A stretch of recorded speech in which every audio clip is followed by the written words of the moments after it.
isa akong tagapagsilbi. Isang Indio na pilit na tinalikuran ng aking lupang kinalakihan. Hindi ko gustong maging Indio. Ako ay isang Espanyol. Sa isip, sa salita at sa gawa.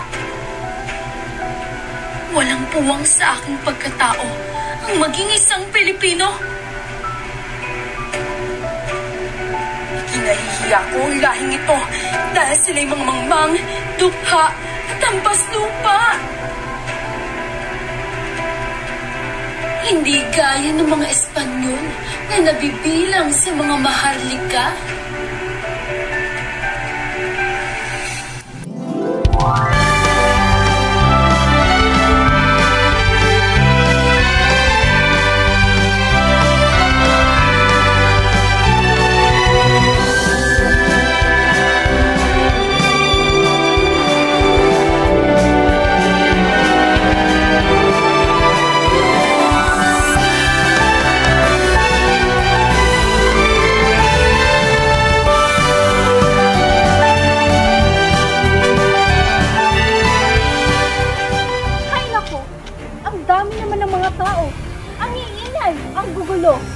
Kayo mga hampas lupang Indio, hindi ba kayo magbibigay galang?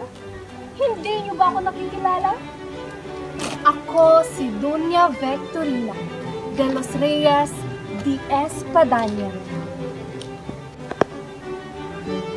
Masdan niyo ang kolorete sa aking mukha at ang aking magagarang alahas, maging ang aking mahabang kasuotan na tila para lamang sa isang mistisang gaya ko.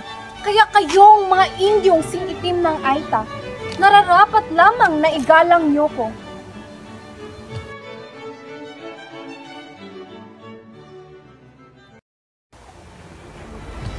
Ki horror, ki barbaridad. Ako ang tunay na may dugong Espanyol. Sige, magsama kayong mga pangit at peke sa impyerno. Kami lamang mga mistisa ang nararapat sa langit. Noong kabataan ko, hindi alintana na marami ang nanligaw at nasilaw sa aking kagandahan. Ngunit sila'y itinaboy ko. E paano ba naman? Ang isang tulad ko'y magpapakasal sa isang Indio? Abay, hindi naman ito maaari.